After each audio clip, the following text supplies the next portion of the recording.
Video में class 12 physics के paper का सॉल्यूशन करने वाले हैं यहाँ पर हम।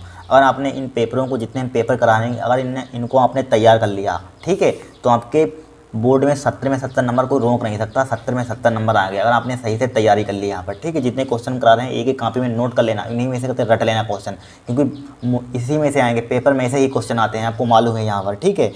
देखिए हमारे पास इस टाइप से 2025 में आपको आइडिया भी लग जाएगा, इसी सेम टू सेम इसी टाइप से पेपर भी आएगा यहाँ पर, कतई इसी टाइप से आएगा पेपर, बस क्वेश्चन इधर उधर हो सकते हैं यहाँ पर, ठीक है। 2025 इसी टाइप से कोड लिखा होगा, अनुक्रम लिखना होगा, नाम लिखना होगा आपको यहाँ पर, ठीक है। आपके पास समय कितना होगा, 3 घंटे 15 मिनट होगा यहाँ पर, समय कितना होगा, 3 घंटे 15 मिनट होगा यहाँ पर, ठीक है। प्रारंभ में क्या होगा, 15 मिनट परीक्षार्थियों को प्रश्न पत्र पढ़ने के लिए निर्धारित है, यानी कि आपको 15 मिनट प्रश्न पत्र पढ़ने के लिए दिए जाएंगे यहाँ पर, ठीक है। सभी प्रश्न क्या होंगे, अनिवार्य होंगे यहाँ पर, ठीक है। इस प्रश्न पत्र में 5 खंड है, खंड आ, खंड बा, खंड सा, खंड दा और खंड या, ठीक है। खंड आ बहुविकल्पीय प्रश्न है यहाँ पर, खंड आ में क्या है, बहुविकल्पीय प्रश्न था, प्रत्येक प्रश्न का 1 अंक है यहाँ पर, क्या है, प्रत्येक प्रश्न का 1 अंक है, ठीक है। खंड बा अति लघुत्तरी है और तथा प्रत्येक प्रश्न 1 अंक का है। खंड बा क्या है, अति लघुत्तरी प्रश्न है, प्रत्येक प्रश्न का है 1 अंक का यहाँ पर, ठीक है। खंड आ लघुत्तरी प्रश्न है, प्रश्न फर्स्ट है यहाँ पर और 2 अंक का यहाँ पर, फिर थर्ड है यहाँ पर 3 अंक का यहाँ पर। खंड सा में क्या है, विस्तृत लॉन्ग क्वेश्चन यहाँ पर विस्तृत उत्तरी प्रश्न है या 5 अंक का है, ठीक है। इस खंड के सभी चारों प्रश्नों में आंतरिक विकल्प का चयन प्रदान किया गया है। ऐसे प्रश्नों में आपको दिए गए चयन में से केवल 1 प्रश्न करना ही होगा, ठीक है। 2 दिए जाएंगे उसमें 1 करना होगा यहाँ पर। इनको क्वेश्चन को रट लेना पड़ता है, एक से एक इंपॉर्टेंट क्वेश्चन है, 100% आपको गारंटी बता रहे हैं, इन्हीं पेपरों में से क्वेश्चन पेपर आपका बनेगा इन्हीं में से यहाँ पर, ठीक है। इनको तैयार कर लेना है यहाँ पर, देख लेना, ठीक है। आपको कतई फिजिक्स जब पेपर देंगे, फिजिक्स का पेपर कतई कठिन नहीं लगेगा, ठीक है, आप जानते हैं यहाँ पर, ठीक है। थोड़ा सा फिजिक्स का पेपर ट्रिकी आता है हर साल, आप जानते हैं, इसलिए पेपर सोल्यूशन करिए, जितने पेपर कर रहे हैं उतने करिए, आपको कतई ट्रिकी पेपर नहीं लगेगा। अब एग्जाम में बैठेंगे आपको कतई सिंपल पेपर लगेगा यहाँ पर, जितना करें आपको तैयार करते रहना है यहाँ पर, ठीक है। देखिए पहला क्वेश्चन देखिए यहाँ पर, ध्यान से पढ़ना, रटना मत, फिजिक्स रटनी नहीं होती, फिजिक्स तो सबसे सिंपल होती है, ध्यान रखना। देखिए कुछ नहीं होता, जो बता रहे हैं उसको ध्यानपूर्वक सुनना। देखिए यहाँ पर कहा है, पहला क्वेश्चन देखिए यहाँ पर, बहुत इंपॉर्टेंट है यहाँ पर, देखिए ई गतिज ऊर्जा के एक कण का, देखिए 2024 जो पेपर पिछले हुआ था ये भी उसमें भी आया था, बहुत इंपॉर्टेंट है। देखिए ई गतिज ऊर्जा के एक कण का लुईस दी ब्रोगली तरंगदैर्घ्य होता है यहाँ पर। देखिए ई गतिज ऊर्जा, काइनेटिक एनर्जी, पहले काइनेटिक एनर्जी का आप क्लास 11 में फिजिक्स पढ़ के तो आएंगे हो। काइनेटिक एनर्जी का फॉर्मूला क्या था, कैसे लिखते थे काइनेटिक एनर्जी, यहाँ से यहाँ इन्होंने ई से रिप्रेजेंट कर दी, कोई दिक्कत नहीं है।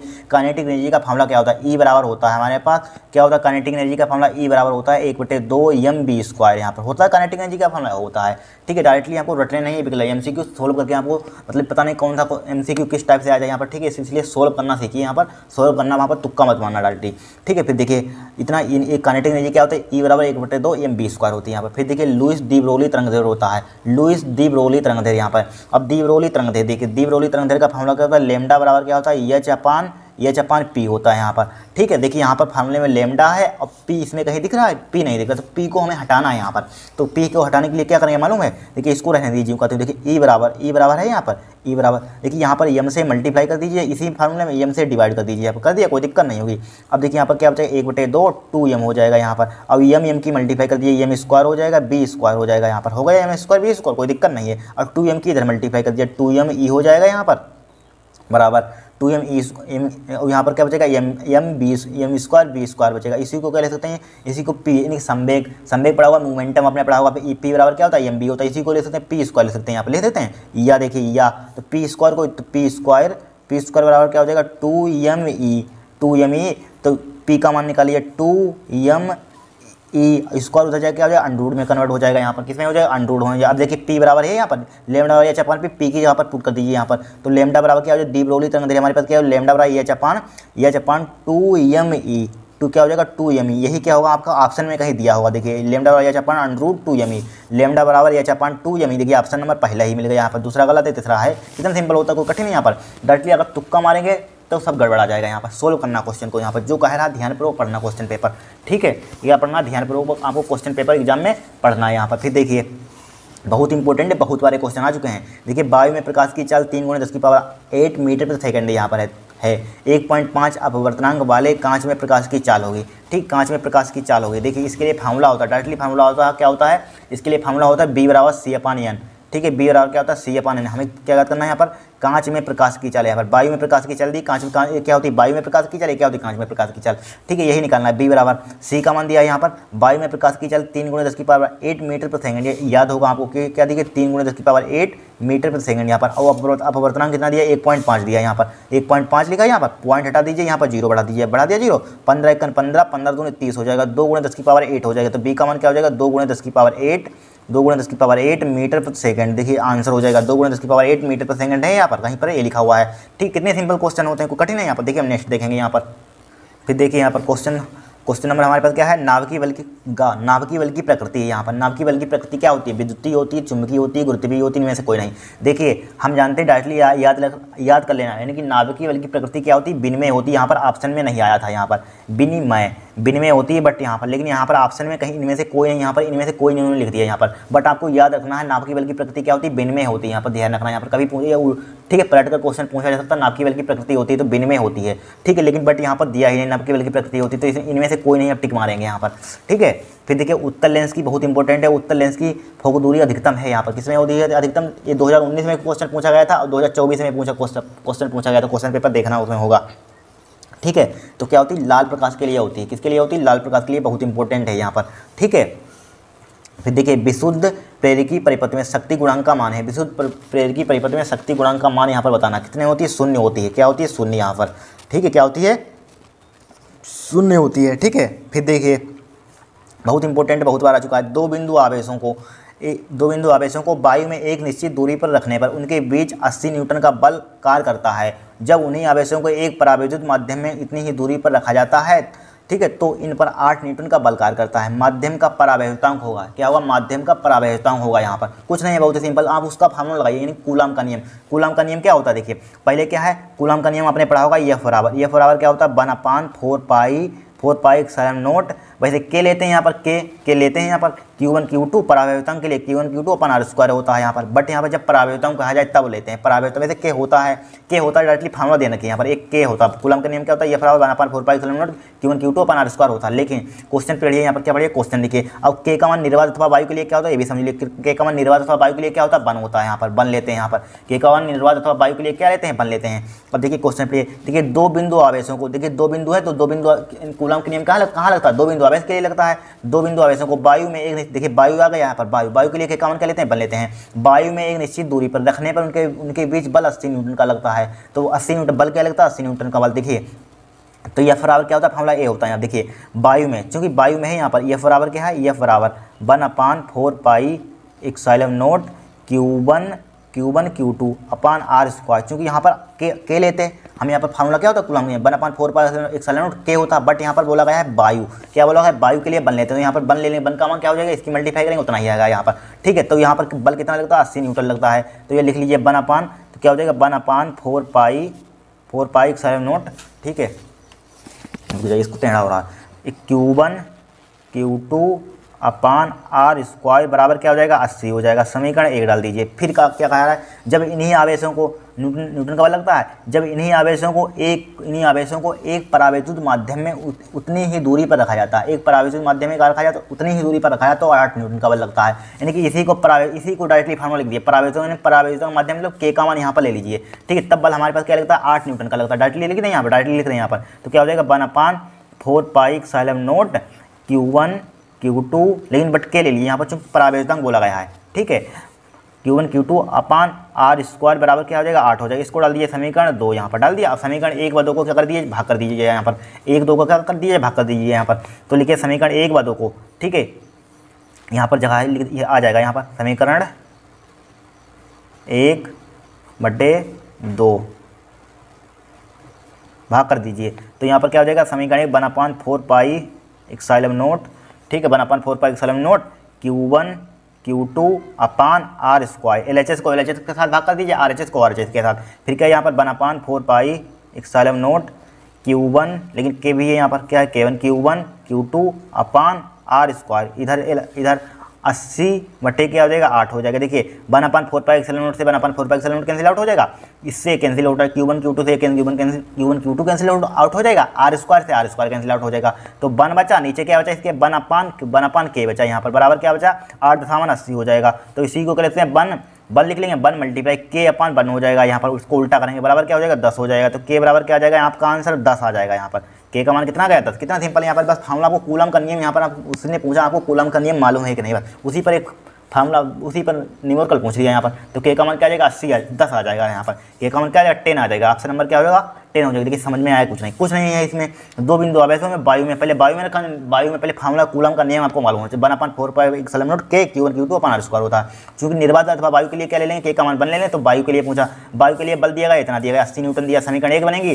फिर देखिए जब उन्हें आवेशों को एक परावेशितों माध्यम में उतनी ही दूरी पर रखा जाता है तो 8 न्यूटन का बल लगता है। तो यहाँ पर के ले लीजिए बराबर 8 समीकरण 2 ले लीजिए, चाहे समीकरण 2 बटे समीकरण 1 ले लीजिए, चाहे समीकरण 1 बटे 2, 8 आंसर 10 ही आएगा, 10 ही आएगा यहाँ पर। बस हो गया क्वेश्चन यहाँ पर। अब देखिए यहाँ पर सब्जेक्टिव क्वेश्चन देखें, खंड बा देखेंगे। यहाँ पर क्या देखेंगे खंड बा देखेंगे हम।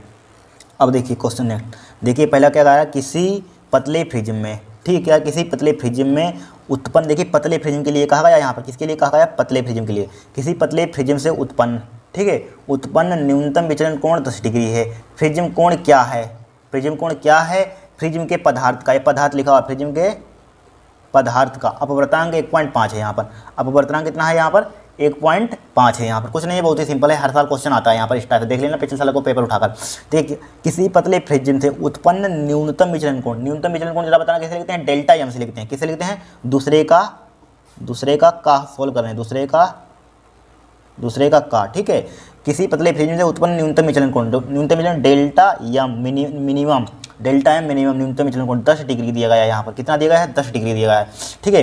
प्रिज्म कोण क्या है, प्रिज्म कोण किससे लिखते हैं जरा बताना, ए से लिखते हैं, ए से रिप्रेजेंट करते हैं। प्रिज्म कोण किससे रिप्रेजेंट करते हैं, ए से रिप्रेजेंट करते हैं यहाँ पर, ठीक है। पिन नहीं चल रहा, रुक जाइए, ठीक है, ए से रिप्रेजेंट करते हैं यहाँ पर, ए से। और क्या दिया, प्रिज्म के पदार्थ का अपवर्तनांक 1.5 दिया गया यहाँ पर, n बराबर क्या दिया गया यहाँ पर, अपवर्तनांक 1.5 दिया यहाँ पर, ठीक है। अब बोला गया यहाँ पर क्या बोला गया है, पतले प्रिज्म के लिए, पतले प्रिज्म के पतले प्रिज्म के लिए फार्मूला क्या होता है यहाँ पर, यानी कि प्रिज्म के अपवर्तनांक के पदों में, मतलब कि डेल्टा एम बराबर आपने फार्मूला पढ़ा होगा यहाँ पर, ठीक है। डेल्टा एम बराबर आपने फार्मूला, इसको ध्यान रखिए यहाँ पर, ठीक है। डेल्टा एम बराबर होता है n माइनस के 1 इंटू ए, n माइनस के 1 इंटू, इसको ध्यान रखिए यहाँ पर, n माइनस के 1 इंटू ए, ठीक है। अब देखिए इस टाइप से याद करेंगे, सिंपल होता है यहाँ पर।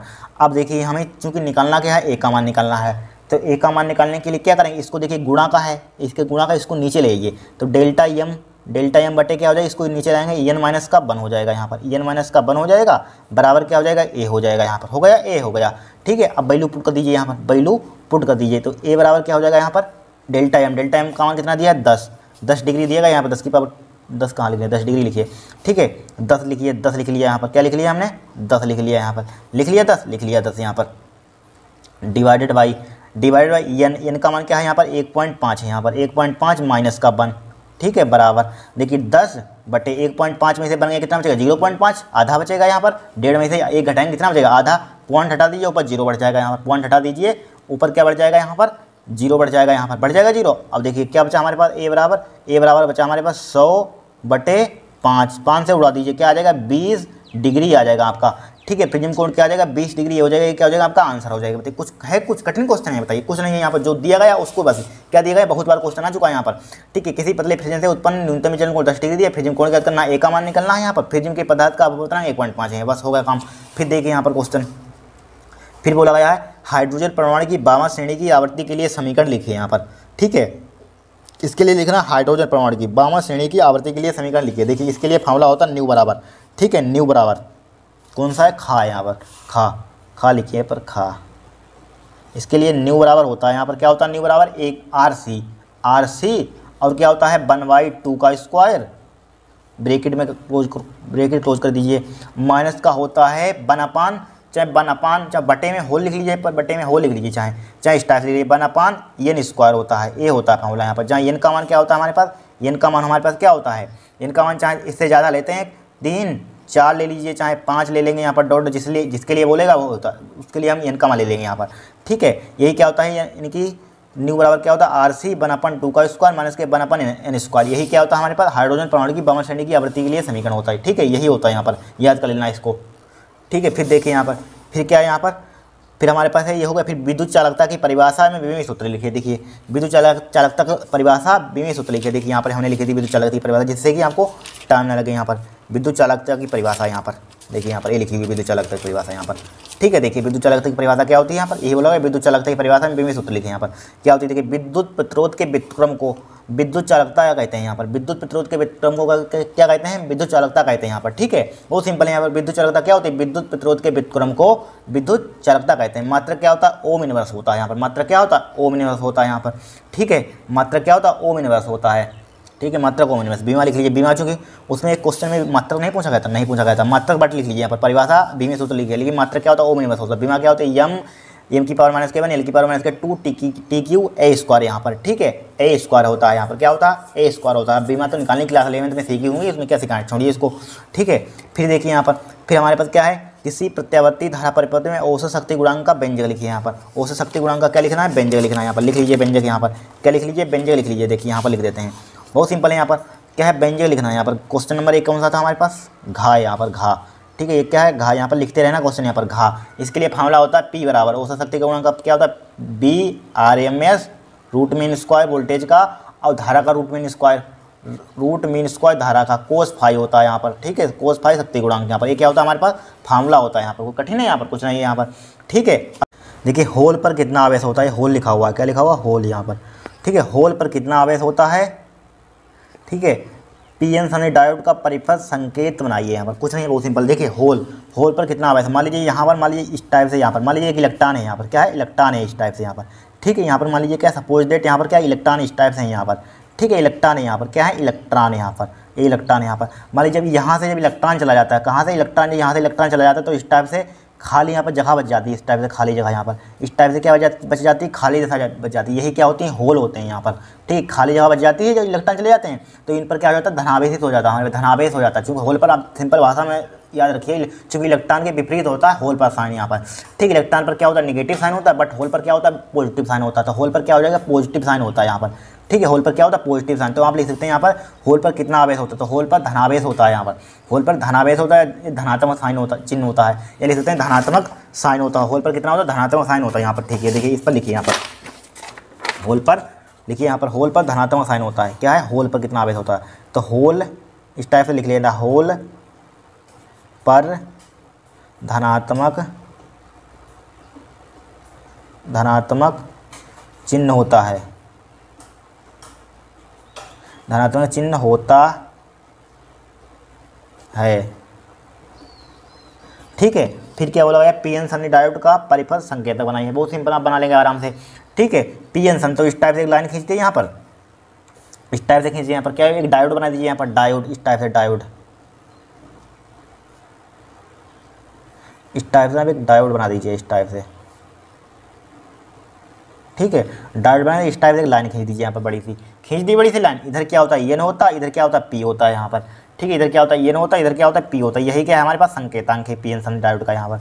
कोई कठिन होता है यहाँ पर, इधर क्या होता है, पी होता है, इधर क्या होता है, एन होता है, बस हो गया काम यहाँ पर। इस टाइप से आपको बनाना है यहाँ पर, ठीक है। 1 नंबर मिल जाएगा यहाँ पर। फिर देखिए नेक्स्ट क्वेश्चन यहाँ पर, नेक्स्ट क्वेश्चन क्या है हमारे पास, विद्युत चुम्बकीय तरंगों में चुम्बकीय ऊर्जा घनत्व का सूत्र लिखिए, वेरी सिंपल यहाँ पर, ठीक है। यू यानी कि मैग्नेटिक, ठीक है। तो यहाँ पर क्या होता है, चुम्बकीय यानी कि फार्मूला क्या होता है, 1/2 B² अपन म्यू नोट, ठीक है। ये क्या होता है हमारे पास, चुम्बकीय ऊर्जा घनत्व का फार्मूला होता है यहाँ पर। विद्युत चुम्बकीय तरंगों में चुम्बकीय ऊर्जा घनत्व का सूत्र क्या होता है यहाँ पर, ठीक है। U बराबर 1/2 B² अपन म्यू नोट होता है यहाँ पर, बस हो गया काम यहाँ पर। अब देखिए नेक्स्ट क्वेश्चन, देखिए 1-1 नंबर के हमारे पास कितने क्वेश्चन आएंगे, 1 2 3 4 5 6 आएंगे, 6 नंबर आपके पक्के हो जाएंगे यहाँ पर, ठीक है। अब देखिए नेक्स्ट, देखिए क्या देखेंगे, खंड सा देखेंगे यहाँ पर, ठीक है। देखिए नाभिक की द्रव्यमान क्षति एवं बंधन ऊर्जा को परिभाषित कीजिए। कुछ नहीं है, बहुत ही सिंपल परिभाषा है, पढ़ लीजिए यहाँ पर लिखी हुई। यहाँ पर देखिए नाभिक की द्रव्यमान क्षति क्या होती है, किसी नाभिक का वास्तविक द्रव्यमान उसमें उपस्थित न्यूक्लियनों, न्यूक्लियन में हमेशा ध्यान रखना, ऑब्जेक्टिव में पूछा जा सकता है, न्यूक्लियन में क्या होते हैं, प्रोटॉन और न्यूट्रॉन होते हैं यहाँ पर, ठीक है। तो क्या लिखेंगे, किसी नाभिक का, ठीक है, किसी पे यहाँ से देखिए, किसी नाभिक का वास्तविक द्रव्यमान उसमें उपस्थित न्यूक्लियन में क्या होता है, प्रोटॉन व न्यूट्रॉनों के द्रव्यमान के योग से सदैव कुछ कम होता है। क्या होता है? सदैव कुछ कम होता है। ठीक है, द्रव्यमानों के इस अंतर को द्रव्यमान क्षति कहते हैं। क्या कहते हैं? द्रव्यमान क्षति कहते हैं। ठीक, क्या होती है? किसी नाभिक का वास्तविक द्रव्यमान उसमें उपस्थित न्यूक्लियानों में क्या होता है? प्रोटॉन व न्यूट्रॉनों के द्रव्यमानों के योग से सदैव कुछ कम होता है। द्रव्यमानों के इस अंतर को द्रव्यमान क्षति कहते हैं यहाँ पर। ठीक है, और फिर क्या? बंधन ऊर्जा। देखिए, बंधन ऊर्जा, नाभिक की बंधन ऊर्जा क्या होती है? किसी नाभिक की बंधन ऊर्जा वह बाह्य ऊर्जा है जो नाभिक के न्यूक्लियानों को परस्पर अलग अलग करने के लिए आवश्यक होती है। क्या होती है? आवश्यक होती है। कठिन परिभाषा है, कुछ नहीं है। ठीक है, किसी नाभिक की बंधन ऊर्जा वह वायु ऊर्जा है जो नाभिक के लिए नाभिक के न्यूक्लियानों को परस्पर अलग अलग करने के लिए आवश्यक होती है। अलग अलग ध्यान रखना है यहाँ पर। ठीक है, अलग भिन्न भिन्न लिख सकते हैं, भिन्न भिन्न के लिए आवश्यक होती है, इसे कहते हैं द्रव्यमान क्षति कहते हैं यहाँ पर। ठीक है, फिर देखिए यहाँ पर, फिर नेक्स्ट क्वेश्चन देखिए यहाँ पर। नेक्स्ट क्वेश्चन हमारे पास क्या है? देखिए, नेक्स्ट क्वेश्चन हमारे पास है क्राउन कांच से द्वि अवतल लेंस बनाना है। क्या बनाना है? द्वि अवतल लेंस बनाना है। ठीक है, लेंस के पृष्ठों की त्रिज्याएं कितनी रखी जाएं? ठीक है, यानी कि रेडियस ऑफ कर्वेचर कितना रखा जाए। ठीक है, त्रिज्याएं, वक्रता त्रिज्या ले सकते हैं, यहाँ पृष्ठों की त्रिज्या बोला गया, वक्रता त्रिज्या नहीं बोला गया। ठीक है, तो यहाँ पर पृष्ठों की त्रिज्याएं कितनी रखी जाए कि लेंस की क्षमता माइनस के 2.5 डायोप्टर हो। क्राउन का कांच का अपवर्तनांक 1.65। यहाँ पर कुछ नहीं है, बहुत ही सिंपल सवाल है। क्या है? बहुत ही सिंपल सवाल है। देखिए, ध्यान से देखना है यहाँ पर क्या दिया गया है? क्राउन की द्विअवतल लेंस बनाना है। इन लेंस की पृष्ठों की त्रिज्या कितनी रखे? त्रिज्या में फाइंड लेंस की क्षमता। ठीक है, तीसरे का क्या है हमारे पास? तीसरे का खा है यहाँ पर। ठीक है, का हो गया। ठीक है, लेंस की पृष्ठों की त्रिज्या कितनी रखी जाए? लेंस की क्षमता कितनी दी गई है? पी का मान हमें दिया गया है माइनस के 2.5 डायोप्टर। ठीक है, राइट, 2.5 डायोप्टर दिया गया है यहाँ पर। ठीक है, अब बोलिए क्या करेंगे यहाँ पर हम? और क्या दिया है यहाँ पर? क्राउन कांच का अपवर्तनांक किसे लिखते हैं? म्यू से भी लिख देते हैं अपवर्तनांक, एन से भी लिख देते हैं अपवर्तनांक। चाहे म्यू से रिप्रेजेंट कर दीजिए, चाहे एन से, चाहे म्यू से रिप्रेजेंट कर दीजिए यहाँ पर। ठीक है, 1.65 दिया गया यहाँ पर, 1.65 दिया गया यहाँ पर। ठीक है, सबसे पहले हमें यहाँ पर चाहिए क्या? फोकस दूरी के लिए क्या करेंगे यहाँ पर? एफ बराबर, देखिए होता है, एफ बराबर होता है यहाँ पर सेंटीमीटर में, बट यहाँ पर लेंगे, यहाँ पर किस में लेंगे हम? सेंटीमीटर में लेंगे। तो त्रिज्या हमारी सेंटीमीटर में आएंगे यहाँ पर, कहाँ नहीं गया लेकिन सेंटीमीटर में लीजिए डायोप्टर है यहाँ पर।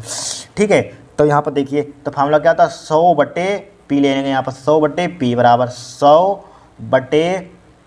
पी का मान क्या है? माइनस के 2.5 है यहाँ पर। पॉइंट हटा दीजिए, एक जीरो बढ़ जाएगा।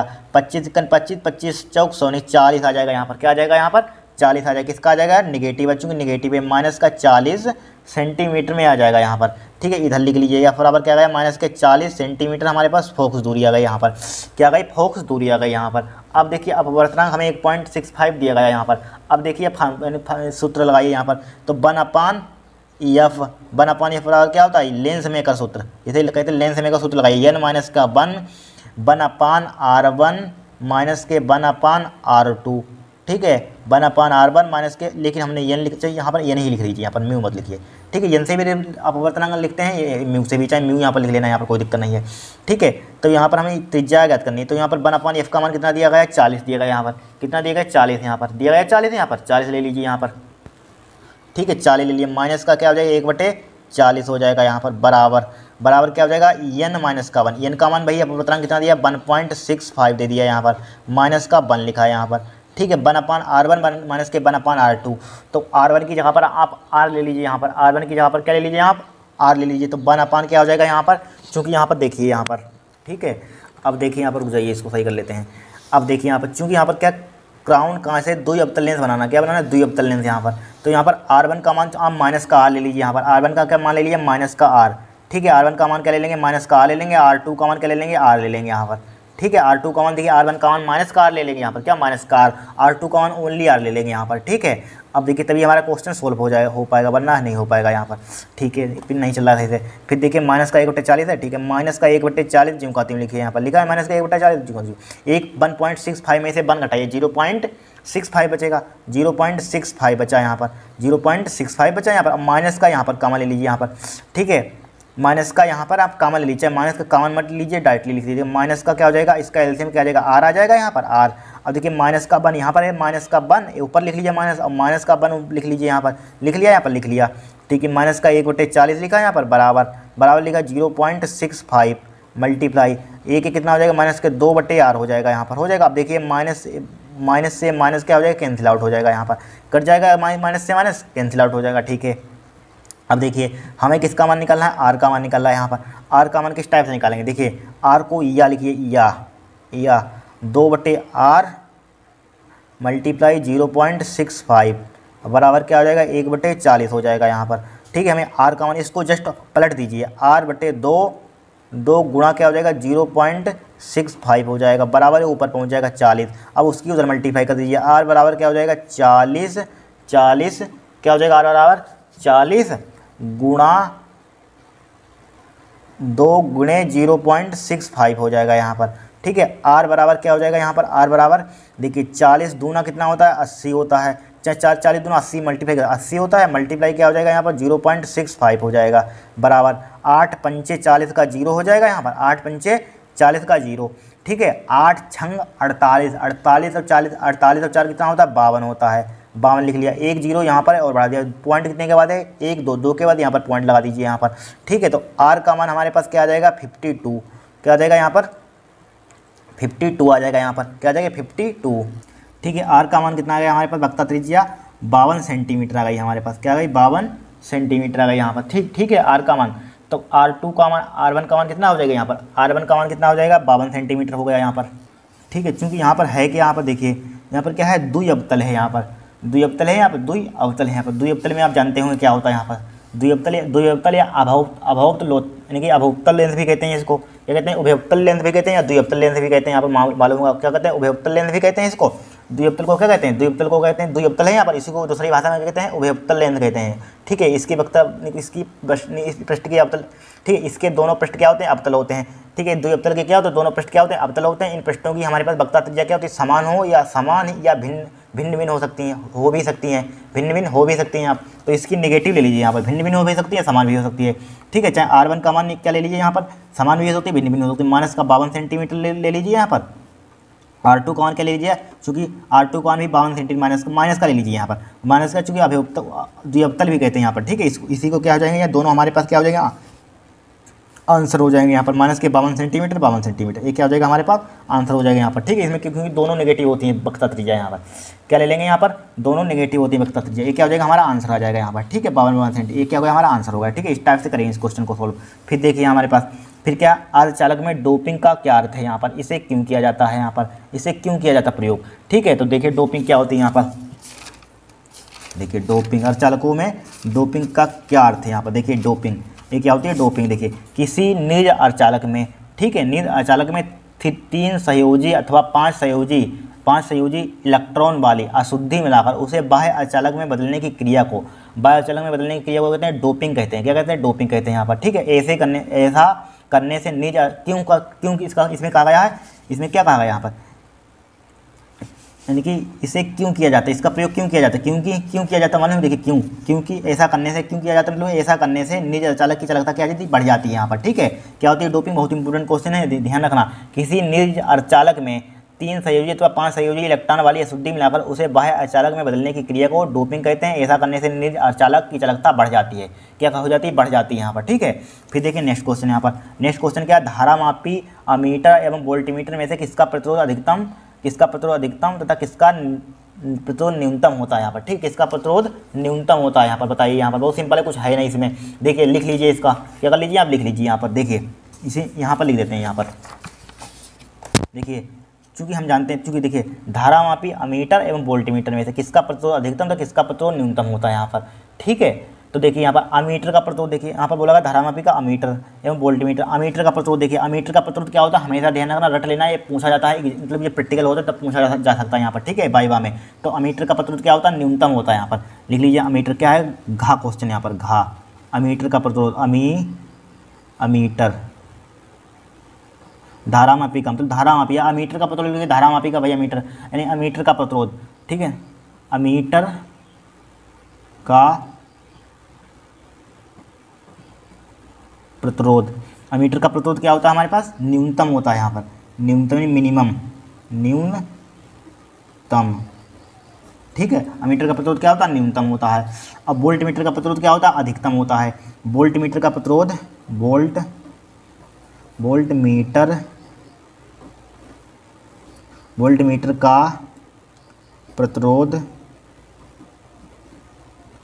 वोल्टमीटर का प्रतिरोध प्रतिरोध अधिकतम होता है। क्या होता है? अधिकतम होता है। बस हो गया, काम हो गया। फिर देखिए हमारे पास क्या हो गया, यहाँ पर चारों क्वेश्चन हो गए 2-2 नंबर के, 1 2 3 4 हो गए यहाँ पर। फिर देखिए very very most important question है। क्या है? वेरी वेरी इंपॉर्टेंट, बहुत बार क्वेश्चन आ चुका, घुमा फिरा कर आता है यहाँ पर। ठीक है, देखिए यदि कांच के एक पतले प्रिज्म को जल में डुबा दें तो सिद्ध कीजिए कि प्रिज्म द्वारा उत्पन्न न्यूनतम विचलन वायु के सापेक्ष 1/4 रह जाएगा। यहाँ पर न्यूनतम विचलन वायु के सापेक्ष 1/4 रह जाएगा। देखिए ध्यान से देखना, बहुत इंपॉर्टेंट क्वेश्चन यहाँ पर है। देखिए यदि कांच के एक पतले प्रिज्म को जल में डुबो दें, ठीक है, कांच के एक पतले प्रिज्म को जल में डुबो दें तो सिद्ध कीजिए कि प्रिज्म द्वारा उत्पन्न न्यूनतम विचलन वायु के सापेक्ष 1/4 रह जाएगा। यहाँ पर क्या है? यहाँ पर समझिए, क्वेश्चन समझिए। देखिए क्या है, यदि कांच के एक पतले प्रिज्म को जल में डुबो दिया, मेन कारण यहाँ पर देखिए कामा लगाओ, यहाँ पर बात है मेन, ध्यान रखना। क्या है? यदि कांच के एक पतले प्रिज्म को, एक कांच का पतला प्रिज्म, मतलब प्रिज्म है यहाँ पर, कांच का पतला प्रिज्म, उसको जल में डुबो दिया। ध्यान रखना, जल में क्या लिखा हुआ? कांच के एक पतले प्रिज्म को जल में डुबो दिया। जल में डुबो दिया मतलब जल का, यानी कि जल के सापेक्ष कांच का अपवर्तनांक लेंगे। यहाँ पर समझिए, यही तो है यहाँ पर।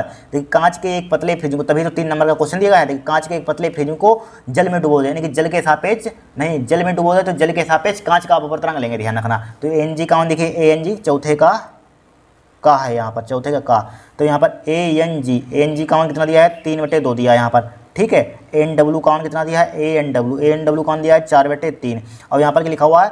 यदि कांच के एक पतले प्रिज्म को जल में डुबो दिया जाए, यानी कि जल के सापेक्ष कांच का अपवर्तनांक निकालेंगे। यहाँ पर जल के सापेक्ष कांच का अपवर्तनांक क्या हो जाएगा? ANG बटे क्या हो जाएगा? ANW। ठीक है, ANG का मान कितना दिया है यहाँ पर? 3/2 दिया है यहाँ पर। ANG का मान कितना दिया है? 4/3 दिया है यहाँ पर। ठीक है, यही इसी में गलती होती है, ध्यान रखना। ठीक है, 3/2 लिखा है, एडिटिव हमने, मल्टीप्लाई 3 कहाँ पहुँच जाएगा? ऊपर पहुँच जाएगा, बटे 2 हो जाएगा, बराबर क्या आ जाएगा? 3 3 9, 9 बटे क्या हो जाएगा? 4 आ जाएगा, 4 दूनी 8 हो जाएगा यहाँ पर। ठीक है, यानी कि WNG का मान हमारे पास कितना आ जाएगा? WNG का मान 9/8 आ गया हमारे पास।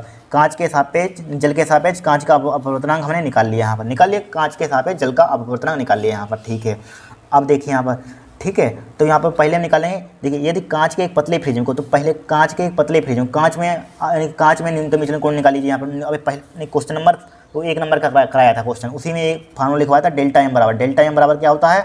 एन माइनस का फार्मूला होता है n-1 इंटू ए, ये फार्मूला बताया था। तो डेल्टा एम बराबर क्या हो जाएगा? पहले इसमें कांच में निकाल लीजिए, यानी न्यूनतम विचलन कोण। यहाँ पर पहले लिखा हो कांच, फिर जल में निकाल लेंगे। ठीक है, कांच में निकालिए, कांच के सापेक्ष अपवर्तनांक, कांच का कितना है अपवर्तनांक? यहाँ पर ANG हो जाएगा कि नहीं? कांच में ANG हो जाएगा, ANG माइनस का 1 हो जाएगा। ठीक है, इंटू ए हो जाएगा, बराबर ANG का मान कितना दिया है? 3/2 दिया है, 3/2 माइनस का क्या हो जाएगा? 1 हो जाएगा यहाँ पर, इंटू क्या हो जाएगा? ए हो जाएगा यहाँ पर। ठीक है, डेल्टा एम बराबर क्या आ जाएगा यहाँ पर? 1.5 में से 1 घटाएंगे कितना बचेगा? 1.5 में से 1 घटाएंगे कितना बचेगा? आधा बचेगा। चलिए देखिए, घटा दीजिए, 2 3 माइनस का 2 उधर मल्टीप्लाई हो, 2 इंटू क्या हो जाएगा? ए हो जाएगा यहाँ पर। ठीक है, तो 3 में से 2 कितना बचेगा? बराबर A/2 बचेगा यहाँ पर। तो डेल्टा एम का मान क्या आ जाएगा हमारे पास? A/2 आ जाएगा। या इसको डाल दीजिए A/2, इसको डाल दीजिए समीकरण 1। ठीक है, अब इसी टाइप से हम कांच में निकाल लेंगे। यहाँ कांच में, यहाँ पर देखिए, यह पतले प्रिज्म को जल में डुबो दिया है, तो जल के सापेक्ष कांच का अपवर्तनांक, यानी जल में निकाल लीजिए अपवर्तनांक। यहाँ पर जल में न्यूनतम विचलन कोण निकाल लीजिए। तो जल में न्यूनतम विचलन कोण निकालेंगे तो क्या हो जाएगा? डेल्टा एम डैश हो जाएगा, बराबर। ठीक है, यहाँ पर ANG की जहाँ पर क्या हो जाएगा? यहाँ पर WNG हो जाएगा। क्या हो जाएगा? WNG माइनस का क्या हो जाएगा? 1 हो जाएगा यहाँ पर, इंटू क्या हो जाएगा? ए हो जाएगा, बराबर WNG का क्या निकाला? 9/8 निकाला, 9/8 माइनस का क्या हो जाएगा? 1 हो जाएगा, इंटू क्या हो जाएगा? ए हो जाएगा यहाँ पर। हो गया, ए हो गया। तो WM डैश बराबर क्या हो जाएगा यहाँ पर? बराबर इसका एलसीएम 8 आ जाएगा, 9 माइनस का 8 हो जाएगा, इंटू क्या हो जाएगा? ए हो जाएगा, बराबर क्या हो जाएगा? 9 में से 8 का कितना बचेगा? A/8 बचेगा। इसको डाल दीजिए समीकरण 2 यहाँ पर। ठीक है, दोनों को भाग कर दीजिए, समीकरण 1 बटे समीकरण 2, चाहे समीकरण 2 बटे समीकरण 1 लिख दीजिए। इसमें क्या कहा है? रुक जाइए, यहाँ पर सिद्ध कीजिए प्रिज्म द्वारा उत्पन्न न्यूनतम विचलन कोण। ठीक है, प्रिज्म द्वारा वायु के सापेक्ष 1/4 रह जाएगा यहाँ पर, वायु के सापेक्ष क्या रह जाएगा यहाँ पर? 1/4 रह जाएगा यहाँ पर। क्या रह जाएगा? 1/4 रह जाएगा यहाँ पर। ठीक है, वायु के सापेक्ष हमारे पास सापेक्ष अपवर्तनांक था, जो पहले लिखा होता है, वायु के सापेक्ष अपवर्तनांक था, मतलब कि ठीक है, किसके सापेक्ष है हमारे पास? जल के सापेक्ष यहाँ पर अपवर्तनांक है, यहाँ पर जल लिखा हुआ है। ठीक है, तो भाग कर दीजिए समीकरण 2 बटे समीकरण समीकरण 2 बटे समीकरण 1 लिख लिया, समीकरण 2 बटे समीकरण 1 लिख लिया, समीकरण 2 बटे समीकरण 1, ठीक है। अब समीकरण 2 का मान कितना है हमारे पास, डेल्टा यम डैश बटे डेल्टा यम बराबर क्या है, ए वाई 8 है यहाँ पर डिवाइडेड बाई, फिर क्या है ए वाई 2 है यहाँ पर, है बराबर, तो ए बाई 8 को हमने क्या लिखा, एच टी लिखा, मल्टीप्लाई ए बाई 2 अपान ए हो जाएगा यहाँ पर, 2 अपान ए हो जाएगा, नहीं हो जाएगा, 2 1 2 हो जाएगा, 2 चक्कू 8 हो जाएगा, ए से ए उड़ जाएगा, क्या बचेगा नीचे, इधर बचेगा 1 बटे डेल्टा यम डैश बटे डेल्टा यम बराबर बचेगा हमारे पास, डेल्टा है 8 मत समझना 8, ठीक है, डेल्टा है यहाँ पर, क्या बचेगा 1 बटे 4 यहाँ पर, तो डेल्टा यम डैश बराबर क्या आ जाएगा, उधर भेज दिए 1 बटे 4 डेल्टा बनाइए डेल्टा यम, ठीक है। यही तो हमें सिद्ध करना था यहाँ पर, देखिए यही सिद्ध करना था, देखिए सिद्ध कीजिए फ्रीजिंग द्वारा उत्पन्न न्यूनतम विचलन, ठीक है, फ्रीजिंग द्वारा है हमारे पास डेल्टा में, फ्रीजिंग द्वारा उत्पन्न वायु के सापेक्ष 1/4 रह जाएगा, वायु के सापेक्ष क्या था, वायु के सापेक्ष कोण है यहाँ पर न्यूनतम विचलन, वायु के सापेक्ष न्यूनतम विचलन कोण 1/4 रह जाएगा, यही सिद्ध करना था यहाँ पर, ठीक है। वायु के सापेक्ष हमने ये लिखा हुआ, वायु के सापेक्ष अपवर्तनांक चाहे लिख लेना है, वायु में अपवर्तनांक, ये डायरेक्टली आप इतना प्रूफ कर दिए, जिस टाइप से किया इस टाइप से यहाँ पर लिख देंगे हैंस प्रूव्ड, देखिए कितना सिंपल सवाल है, यही तो सिद्ध करना था यहाँ पर, 3 नंबर का आया हुआ पेपर में, ठीक है, 1/4 रह जाएगा यहाँ पर, हो गया क्वेश्चन यहाँ पर। फिर देखिए नेक्स्ट क्वेश्चन यहाँ पर चौथे का दूसरा, देखिए ई बराबर इतना दिया गया है, द्वारा व्यक्त एक समतल विद्युत चुंबकीय तरंग किस अपवर्तनांक के माध्यम में संचरण करेंगे, अपवर्तनांक ज्ञात करना है यहाँ पर, क्या ज्ञात करना, अपवर्तनांक, देखिए, ठीक है, देखिए यहाँ पर ई बराबर चाहे ई बाई यहाँ पर लिख लीजिए चाहे, ठीक है, कभी कभी ई बाई भी लिख कर आ जाता है यहाँ पर, ई बाई यहाँ पर क्या दिया 100 cos 6 गुणा 10⁸, क्या लिखा हुआ 10⁸ लिखा हुआ, टी 4x वोल्ट प्रति मीटर द्वारा व्यक्त एक समतल विद्युत चुंबकीय तरंग किस माध्यम में संचरण करती है यहाँ पर, यानी कि हमें अपवर्तनांक ज्ञात करना है यहाँ पर, क्या ज्ञात करना है, तो इसकी तुलना कर दी, इक्वेशन आपने पढ़ी हुई, देखिए ई चाहे ई वाई बराबर क्या है यहाँ पर 100 cos 6 मल्टीप्लाई 10⁸, ठीक है, टी यहाँ पर है टी प्लस का 4x लिखा हमने, लिखा 4x, फिर क्या है यहाँ पर वोल्ट प्रति मीटर में, यहाँ पर क्या है वोल्ट प्रति मीटर में, ठीक है। इसकी तुलना कर दीजिए यहाँ पर, विद्युत क्षेत्र की मतलब कि एक समीकरण होती है हमारे पास, विद्युत क्षेत्र का मात्रा क्या होता है, वोल्ट प्रति मीटर, इसलिए लिख दिया यहाँ पर, ठीक है। तो यहाँ पर क्या हो जाएगा, यहाँ पर इसकी तुलना करें, ए कोस ओमेगा टी प्लस का, और क्या होता है kx होता है, kx से तुलना करने पर, तुलना करने पर, ठीक है, kx से तुलना करने पर यहाँ पर, अब बोलिए A cos omega T plus kx से तुलना करने पर, राइट, ठीक है। तो ई वाई बराबर क्या हो जाएगा यहाँ पर, तुलना करिए यहाँ पर, ओमेगा का मान देखिए टी यहाँ पर लिखा हो, ओमेगा का मान कितना हो जाएगा, ओमेगा का मान हो जाएगा 6 गुणा 10⁸ हो जाएगा यहाँ पर, ठीक है। और देखिए के यहाँ पर भी, एक्स यहाँ पर भी, एक्स यहाँ पर, के का मान कितना है यहाँ पर, के का मान क्या है, के का मान हमारे पास क्या है 4 है यहाँ पर, ठीक है, के का मान कितना मिल गया हमें, 4 मिल गया यहाँ पर, ठीक है। चाहे इसका मात्रा लिख लेना ओमेगा, यानी ओमेगा का मात्रा क्या होता है, रेडियन प्रति सेकंड, यहाँ पर ओमेगा का मात्रा क्या होता है मालूम होगा, सब क्लास 11 में आपने पढ़ा होगा, के बराबर क्या है यहाँ पर, के आ गया हमारा के, ठीक है। अब देखिए तरंग का यहाँ पर सबसे पहले हमें निकालना है, यहाँ पर तरंग का वेग निकालिए, बी बराबर आपने पढ़ा होगा, बी बराबर इसका मात्रा रेडियन लिख लीजिए आपको, रेडियन प्रति सेकंड होता है यहाँ पर, ठीक, कोणीय वेग क्या होता है, रेडियन प्रति सेकंड, ठीक है। तो बी बराबर क्या होता है, ओमेगा अपान के होता है यहाँ पर, ठीक है। ओमेगा का मान कितना दिया, 6 गुणा 10⁸ दे दिया यहाँ पर, मल्टीप्लाई क्या है यहाँ पर, यानी कि के का मान कितना है 4 है यहाँ पर, ठीक है, 2 से काट 2 दूनी 4, 2 3 6 हो जाएगा, बराबर क्या हो जाएगा 3/2 मल्टीप्लाई 10⁸ हो जाएगा यहाँ पर, ठीक है। 3/2 का मतलब क्या होता है जरा बताना, 1.5 मल्टीप्लाई क्या हो जाए 10⁸ हो जाएगा यहाँ पर, इसका मात्रा क्या होता है मीटर प्रति सेकंड हो जाएगा यहाँ पर, ठीक है। हमें निकालना है चुंबकीय तरंग किस अपवर्तनांक के माध्यम में संचरण करती है, तो माध्यम का अपवर्तनांक निकालना है, तो लिखिए माध्यम का अपवर्तनांक,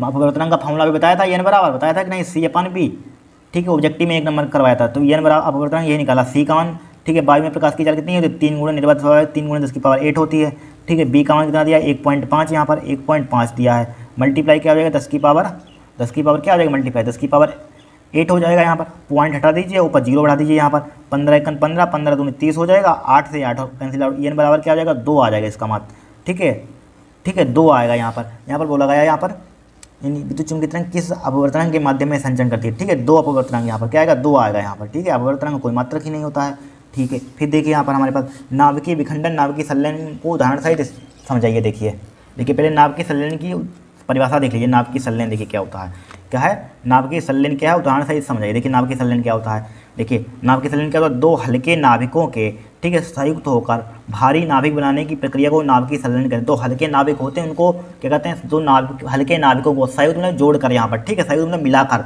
संयुक्त होकर भारी नाभिक जो बड़ा नाभिक बनाने की प्रक्रिया होती है ठीक है, प्रोसेस होता है, उसी को कहते हैं नाभिकीय संलयन कहते हैं यहाँ पर ठीक है। फिर देखिए हाइड्रोजन बम इसी सिद्धांत पर आधारित है, नाभिकीय ऑब्जेक्टिव में पूछा जाता है, नाभिकीय संलयन पर आधारित है हाइड्रोजन बम ठीक है। फिर देखिए इस प्रक्रिया में प्राप्त भारी नाभिकों का द्रव्यमान संलयन करने वाले नाभिकों के द्रव्यमान के योग से क्या होता है, कम होता है। क्या होता है, नाभिकों से द्रव्यमान से क्या होता है, योग से कम होता है। देखिए समझिए, आधारित है इस प्रक्रिया में प्राप्त भारी नाभिकों का द्रव्यमान, प्राप्त जो भारी नाभिक होते हैं संलयन नाभिकों का द्रव्यमान संलयन करने वाले नाभिकों के द्रव्यमान के योग से क्या होती है, कम होता है यहाँ पर ठीक है। द्रव्यमान कि यह क्षति ऊर्जा के रूप में प्राप्त होती है, ऊर्जा के रूप में क्या होती है, प्राप्त होती है यहाँ पर ठीक है। 1H2 लिख लीजिए, 1H2 1H3 यहाँ पर 1H1 ठीक है, 4 मेगा इलेक्ट्रॉन वोल्ट हो जाएगा। फिर देखिए क्या इसका नाम क्या होता है, ड्यूटेरियम ठीक है, ड्यूटेरियम होता है ठीक है, ड्यूटेरियम इसका नाम क्या होता है, ड्यूटेरियम इसका नाम क्या होता है ठीक है, ड्यूटेरियम। फिर देखिए इसका नाम ट्राइटेरियम होता है यहाँ पर ठीक है, ट्राइटेरियम इसका नाम क्या होता है, हाइड्रोजन होता है, आप जानते हैं यहाँ पर ठीक है। क्या होती है परमाणु संख्या, परमाणु संख्या 2 क्या होता है यहाँ पर, परमाणु द्रव्यमान बोल सकते हैं यहाँ पर ठीक है, परमाणु भार बोल सकते हैं यहाँ पर। फिर देखिए ट्राइटेरियम पुनः ड्यूटेरियम से मिलकर हीलियम नाभिक का निर्माण करता है, किसका करता है ठीक है। देखिए यहाँ पर कहाँ गया, यानी ट्राइटेरियम पुनः ड्यूटेरियम क्या है, 3 लिखा होता है इसलिए ट्राइट्रियम बोलते हैं यहाँ पर, 2 लिखा हुआ इसलिए ड्यूटेरियम बोलते हैं। मिलकर हीलियम नाभिक का निर्माण करते हैं, हीलियम नाभिक का निर्माण करते हैं यहाँ पर ठीक है। 2 परमाणु क्रमांक 2 है, परमाणु भार कितना है 4 यहाँ पर ठीक है, न्यूट्रॉन है यहाँ पर। इसमें कितनी एनर्जी निकल जाती है 17.6 मेगा इलेक्ट्रॉन वोल्ट यहाँ पर ठीक है। नाभिकीय हमारे पास किसकी होगी, नाभिकीय संलयन की। अब देखिए नाभिकीय विखंडन की डेफिनेशन देखेंगे। देखिए नाभिकीय विखंडन क्या होता है, नाभिकीय विखंडन देखिए जब किसी भारी नाभिक पर न्यूट्रॉनों की बमबारी की जाती है, क्या की जाती है, न्यूट्रॉनों की बमबारी की जाती है, तो वह नाभिक लगभग दो बराबर नाभिकों में टूट जाता है ठीक है, टूट जाता है। तो इसके साथ बहुत अधिक ऊर्जा मुक्त होती है, क्या होती है इसके साथ बहुत अधिक ऊर्जा मुक्त होती है ठीक है, इसके साथ क्या होती है, बहुत अधिक ऊर्जा मुक्त होती है। इस प्रकार भारी नाभिकों के टूटने की प्रक्रिया को कहते हैं नाभिकीय विखंडन कहते हैं। क्या होता है नाभिकीय विखंडन, जब किसी भारी नाभिक पर न्यूट्रॉनों की बमबारी की जाती है तो वह नाभिक लगभग 2 बराबर नाभिकों में टूट जाता है, तो इसके साथ बहुत अधिक ऊर्जा मुक्त होती है। इस प्रकार भारी नाभिकों के टूटने की प्रक्रिया को नाभिकीय विखंडन कहते हैं। क्या कहते हैं, नाभिकीय विखंडन कहते हैं ठीक है। इसका एग्जाम्पल लिख लीजिए, ये क्या है हमारे पास, यूरेनियम है यहाँ पर ठीक है, 92 ठीक है, 235 ठीक है। ये क्या है हमारे पास, न्यूट्रॉन है यहाँ पर, क्या है न्यूट्रॉन है, ये क्या है हमारे पास न्यूट्रॉन, ये क्या है हमारे पास यूरेनियम है, यहाँ पर क्या है बेरियम है यहाँ पर ठीक है, बेरियम है यहाँ पर। ये क्या है हमारे पास, क्रिप्टॉन है यहाँ पर ठीक है, क्रिप्टॉन। ये क्या है हमारे पास, न्यूट्रॉन है यहाँ पर। चाहे इसमें प्लस की ऊर्जा, यहाँ पर प्लस की ऊर्जा निकल जाएगी, यहाँ पर प्लस की क्या लिख देंगे, ऊर्जा लिख देंगे यहाँ पर ठीक है। कुछ नहीं, सिंपल सी परिभाषा पढ़ लेना यहाँ पर।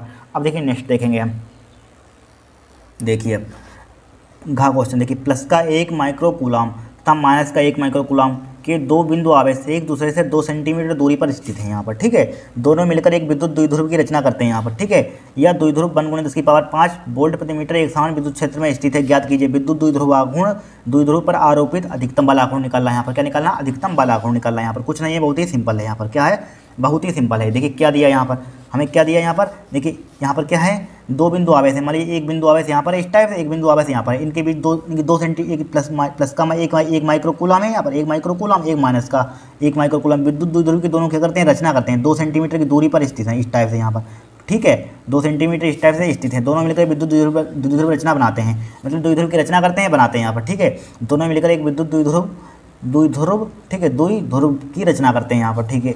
अब देखिए यहाँ पर मतलब एक इसको क्या लिखते हैं, Q1 से रिप्रेजेंट कर दीजिए, चाहे Q से चाहे Q से। यहाँ पर चाहे एक आवेश ले लीजिए, यहाँ पर चाहे Q ले लीजिए, प्लस का Q ले लीजिए, चाहे माइनस का Q। बट यहाँ पर विद्युत क्षेत्र वाला जब चैप्टर पढ़ते हैं तो उसमें प्लस का लेते हैं यहाँ पर ठीक है, प्लस का ले लेते हैं। इसका Q प्लस का ले लीजिए, Q 1 माइक्रोकूलम ले लेंगे। 1 माइक्रोकूलम में क्या होता है, 1×10⁻⁻6 कूलम आवेश होता है। 1 माइक्रोकूलम में क्या होता है, 10⁻⁻6 कूलम आवेश होता है। यहाँ पर देखिए 1 माइक्रोकूलम में आवेश कितना होता है, 10⁻⁻6 कूलम आवेश होता है, ध्यान रखना ठीक है। 2 सेंटीमीटर, 2 मतलब कि यहाँ पर क्या लिखा है, 2 आवेश, ये 2 आवेश रखे, मतलब कि एक सूक्ष्म दूरी पर रखे हुए हैं 2 आवेश यहाँ पर, मतलब दोनों आवेश क्या है, एक सूक्ष्म दूरी पर रखे हुए हैं, इनकी 2 सेंटीमीटर की दूरी पर रखें। इसकी दोनों आवेशों के बीच की दूरी क्या लेते हैं, 2L लेते हैं, हमेशा ध्यान रखना ठीक है, 2L लेते हैं। यहाँ पर कहा गया, चूँकि क्या कहा है यहाँ पर, दोनों मिलकर एक विद्युत द्विध्रुव की रचना करते हैं। तो विद्युत द्विध्रुव के दोनों बीच की विद्युत द्विध्रुव के दोनों आवेशों के बीच की दूरी क्या लेते हैं, 2L लेते हैं यहाँ पर, ठीक है। 2L का मान क्या है, 2 सेंटीमीटर है, 2 सेंटीमीटर है यहाँ पर, 2 सेंटीमीटर, इसको मीटर में कन्वर्ट कर दीजिए यहाँ पर, 2 गुणा 10 की पावर माइनस के 2 से मल्टीप्लाई कर दीजिए, किसमें आ जाएगा, मीटर में आ जाएगा यहाँ पर, आ गया मीटर में, आ गया यहाँ पर, ठीक है। अब देखिए हमें फाइंड क्या करना है यहाँ पर, और क्या दी गई, विद्युत क्षेत्र की तीव्रता दी गई यहाँ पर, ई बराबर कितना दी गई, ई बराबर दिया गया यहाँ पर, या ई बराबर क्या दिया है, 1 गुणा 10 की पावर 5, 1 गुणा 10 की पावर 5 वोल्ट प्रति मीटर या न्यूटन प्रति कूलम, 2 मात्रक होते हैं इसके, ठीक है। समान विद्युत क्षेत्र में स्थित हैं, ज्ञात कीजिए, ठीक है। विद्युत द्विध्रुव आघूर्ण क्या ज्ञात करना है, विद्युत द्विध्रुव आघूर्ण, विद्युत द्विध्रुव आघूर्ण कैसे लिखते हैं, पी से लिखते हैं, फर्स्ट पार्ट है यहाँ पर, ठीक है, फर्स्ट पार्ट है, ए पार्ट लिखा हो, चाहे ए पार्ट लिख लीजिए, फर्स्ट पार्ट कुछ भी लिख लीजिए, चाहे ए पार्ट लिख लीजिए यहाँ पर, ए पार्ट, ठीक है। विद्युत द्विध्रुव आघूर्ण कैसे लिखते हैं जरा बताना, पी से लिखते हैं, पी बराबर क्या होता है, क्यू इंटू 2L होता है, चाहे मल्टीप्लाई लगा दीजिए यहाँ पर, ठीक है। पी क्यू का मान कितना है यहाँ पर, इंटू का मतलब वही गुणा, ठीक है। क्यू का मान कितना है यहाँ पर, क्यू का मान क्या है, 1 गुणा 10 की पावर माइनस का 6, ठीक है, मल्टीप्लाई 2L का मान कितना दिया, 2L का मान है 2 गुणा 10 की पावर माइनस के 2, 2 गुणा 10 की पावर माइनस का 2 यहाँ पर, ठीक है। P बराबर क्या हो जाएगा, 2 गुणा आधार सामान्य घाते क्या हो जाएंगे, जुड़ जाएंगे, 10 की पावर माइनस का 6 माइनस के 2 क्या हो जाएगा, माइनस का 8 हो जाएगा यहाँ पर, क्या हो जाएगा, माइनस का 8। विद्युत द्विध्रुव आघूर्ण का मात्रक क्या होता है, कूलम मीटर होता है यहाँ पर, ठीक है। बी पार्ट देखिए, बी पार्ट में क्या फाइंड करना है यहाँ पर, द्विध्रुव पर आरोपित अधिकतम बल आघूर्ण, द्विध्रुव पर आरोपित अधिकतम बल आघूर्ण यानी मैक्सिमम, डेल्टा मैक्सिमम ज्ञात करना। डेल्टा मैक्सिमम के लिए डायरेक्टली आपको फार्मूला ध्यान रखना, ठीक है। PE होता है यहाँ पर, क्या होता है, PE यहाँ पर, ठीक है। क्या होता है, टाउ बराबर क्या होता है, PE होता है यहाँ पर, ठीक है। वैसे पी टाउ बराबर PE साइन थीटा आपने पढ़ा होगा यहाँ पर, क्या पढ़ा होगा, PE साइन थीटा, ठीक है। टाउ बराबर का क्या पढ़ा होगा, चाहे लिख लीजिए यहाँ पर, टाउ बराबर आपने पढ़ा होगा PE sine theta, PE sine theta पढ़ा होगा, बट यहाँ पर अधिकतम बोला गया है, अधिकतम के लिए क्या ले लेते हैं, 90 डिग्री, थीटा का मान 90 डिग्री ले लेंगे यहाँ पर, 90 डिग्री, तब डेल्टा मैक्सिमम यहाँ पर 90 डिग्री पुट कर देंगे, PE आ जाएगा यहाँ पर, क्योंकि साइन 90 का मान कितना होता है, 1 होता है, ठीक है। टाउ मैक्सिमम, ठीक है, टाउ मैक्सिमम क्या हो जाए, यही तो निकालना है यहाँ पर, द्विध्रुव पर आरोपित अधिकतम बल आघूर्ण टॉर्क यहाँ पर। अब पी का मान कितना निकाला है, निकाला 2 गुणा 10 की पावर माइनस का 8 मल्टीप्लाई ई का मान कितना दिया, ई 1 गुणा 10 की पावर 5, 1 गुणा 10 की पावर 5 यहाँ पर, 1 गुणा 10 की पावर 5 यहाँ पर लिख लिया, 1 गुणा 10 की पावर 5 लिख लिया। अब देखिए बराबर 2 गुणा 10 की पावर माइनस का 8 है, 10 की पावर 5, 10 की पावर क्या हो जाएगा, माइनस का 3 हो जाएगा, क्योंकि बड़ा 8 है यहाँ पर, ठीक है। टाउ मैक्सिमम क्या आ जाएगा यहाँ पर, मैक्सिमम, ठीक है, 2 गुणा 10 की पावर माइनस, इसका मात्रक क्या होता है, न्यूटन मीटर होता है, न्यूटन मीटर होता है, ठीक है। ये क्या होगा, हमारा आंसर होगा यहाँ पर, ठीक है। इस टाइप से हमारा क्वेश्चन ये सोल्व हो गया। अब देखिए नेक्स्ट देखेंगे आगे, ठीक है, इसको नोट कीजिए। फिर देखिए यहाँ पर हमारे पास क्या है, विद्युत चुम्बकीय तरंगे क्या होते हैं, इनके संचरण आरेख बनाइए, संचरण आरेख में विद्युत क्षेत्र आयाम चुंबकीय क्षेत्र आयाम को दिखाइए। यहाँ पर देखिए, यहाँ पर दिखाते हैं आपको, विद्युत क्षेत्र आयाम चुंबकीय क्षेत्र आयाम को क्या करिए, दिखाइए यहाँ पर। देखिए हमने कॉपी में लिखा है यहाँ पर है, देखिए विद्युत चुम्बकीय तरंगे क्या होती हैं। देखिए जब किसी विद्युत परिपथ में विद्युत धारा बहुत अधिक आवृत्ति से बदलती है, क्या होती है, जब किसी विद्युत परिपथ में विद्युत धारा बहुत अधिक आवृत्ति से बदलती है तो परिपथ से ऊर्जा तरंगों के रूप में चारों ओर प्रसारित होने लगती है, ठीक है। क्या होती है, प्रसारित होने लगती है, ठीक है। इन तरंगों को विद्युत चुम्बकीय तरंगे कहते हैं, इन तरंगों को क्या कहते हैं, विद्युत चुम्बकीय तरंग कहते हैं। क्या होती है विद्युत चुम्बकीय तरंगे, तरंग क्या होती है विद्युत चुम्बकीय, जब किसी विद्युत परिपथ में विद्युत धारा बहुत अधिक आवृत्ति से बदलती है तो परिपथ से ऊर्जा तरंगों के रूप में चारों ओर प्रसारित होने लगती है, इन तरंगों को विद्युत चुम्बकीय तरंगे कहते हैं यहाँ पर, ठीक है। 2 नंबर यहाँ पर मिल जाएगा, 2 नंबर का होगा ये जहाँ तक। फिर देखिए इनके संचरण आरेख बनाए, इन संचरण आरेख में विद्युत क्षेत्र आयाम चुम्बकीय क्षेत्र आयाम को दिखाइए। यहाँ पर देखिए इनके संचरण आरेख इस टाइप से बनाते हैं। यहाँ पर इधर क्या है हमारे पास एक्स अक्ष है, यहाँ पर ऊपर क्या है वाई अक्ष है, इधर क्या है जेड अक्ष है यहाँ पर, ठीक है। क्या है हमारे पास विद्युत क्षेत्र का आयाम है, इधर क्या है हमारे पास चुम्बकीय क्षेत्र का आयाम, यही बोला गया यहाँ पर, विद्युत क्षेत्र का आयाम चुम्बकीय क्षेत्र का आयाम यहाँ पर, ठीक है। ये क्या होता है, विद्युत क्षेत्र का आयाम चुम्बकीय क्षेत्र का आयाम होता है यहाँ पर। और ये हमारे पास क्या है, ये लाइनें खींची हैं हमारे पास, ये लाइनें इस टाइप से, ये क्या है मालूम है यहाँ पर, यानी कि ये हमारे पास है विद्युत क्षेत्र आयाम की जया वक्री दोलन, क्या है जया वक्री दोलन। इधर वाली क्या है हमारे पास, यानी कि चुम्बकीय क्षेत्र की, मतलब चुम्बकीय क्षेत्र की विद्युत चुम्बकीय क्षेत्र की यहाँ पर क्या है, चुम्बकीय क्षेत्र की यहाँ किसकी है, चुम्बकीय क्षेत्र जया वक्री दोलन, क्या है जया वक्री दोलन। इस टाइप से यहाँ पर, इस टाइप से बना लीजिए यहाँ पर, ठीक, इस टाइप से आरेख आपको बना देना है यहाँ पर, ठीक है। हो गया क्वेश्चन हमारे पास। अब देखिए नेक्स्ट 5 से यहाँ पर 3 नंबर के यहाँ पर, ठीक है। देखिए व्यतिकरण को परिभाषित कीजिए, समपोषी व्यतिकरण तथा विनाशी व्यतिकरण की दशा लिखिए यहाँ पर, ठीक है, शर्तें दशा। देखिए यहाँ पर व्यतिकरण क्या होता है, यहाँ पर देखिए जब समान आवृत्ति की 2 प्रकाश तरंगे, ठीक है, जो मूलतः एक ही प्रकाश स्रोत से आ रही हों, क्या आ रही हैं, मूलतः एक ही प्रकाश स्रोत से आ रही हों, एक साथ चलती हैं, क्या चलती हैं, एक साथ चलती हैं, तो माध्यम के कुछ बिंदुओं पर प्रकाश की तीव्रता अधिकतम, ठीक है, माध्यम में कुछ बिंदुओं पर क्या होती है, प्रकाश की तीव्रता अधिकतम तो कुछ बिंदुओं पर न्यूनतम होती है, ठीक है। क्या होती है, कुछ बिंदुओं पर न्यूनतम होती है। प्रकाश तरंगों की इस घटना को ठीक है। इस घटना को प्रकाश का व्यतिकरण कहते हैं। क्या कहते हैं? प्रकाश की इस घटना को व्यतिकरण कहते हैं। देखिए समझिए क्या होता है। जब समान आवृत्ति क्या होती है? जब समान आवृत्ति की दो प्रकाश तरंगे जो मूलतः एक ही प्रकाश स्रोत से आ रही हूँ, मूलतः क्या आ रही हूँ? एक ही प्रकाश स्रोत से आ रही हूँ, ठीक है, एक साथ चलती हूँ, एक साथ क्या चलती हैं, ठीक है। तो माध्यम के कुछ बिंदुओं, माध्यम में क्या होता है? कुछ बिंदुओं पर प्रकाश की तीव्रता अधिकतम क्या होती है? कुछ बिंदुओं पर प्रकाश की तीव्रता क्या होती है? अधिकतम।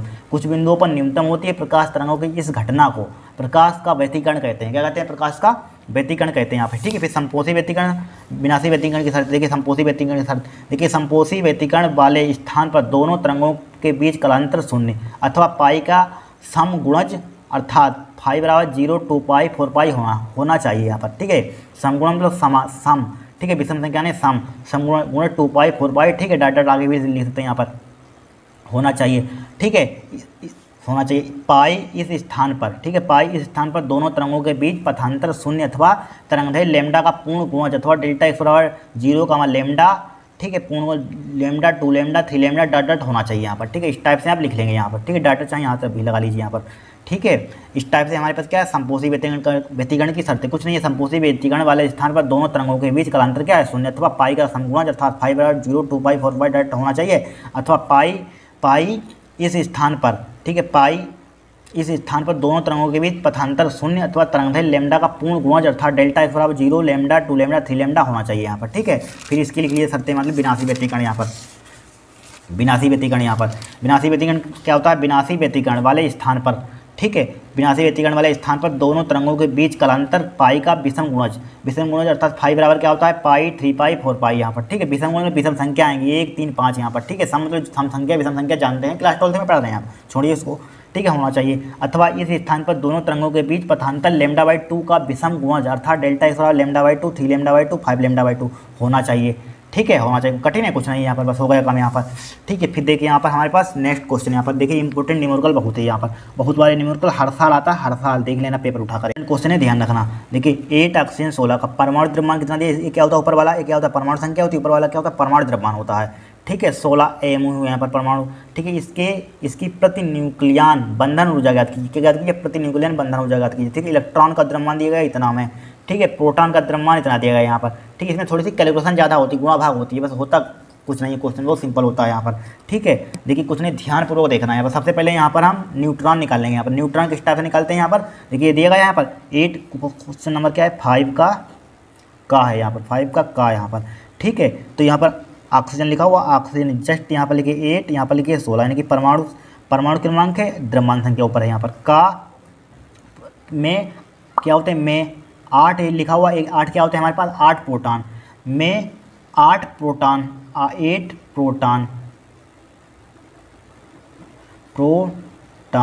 8 प्रोटॉन न्यूट्रॉन किस टाइप से निकालते हैं मालूम है? तथा ऊपर वाले में से नीचे घटा देते हैं। 16 माइनस का 8 बराबर क्या हो जाएगा? 8 न्यूट्रॉन है यहाँ पर।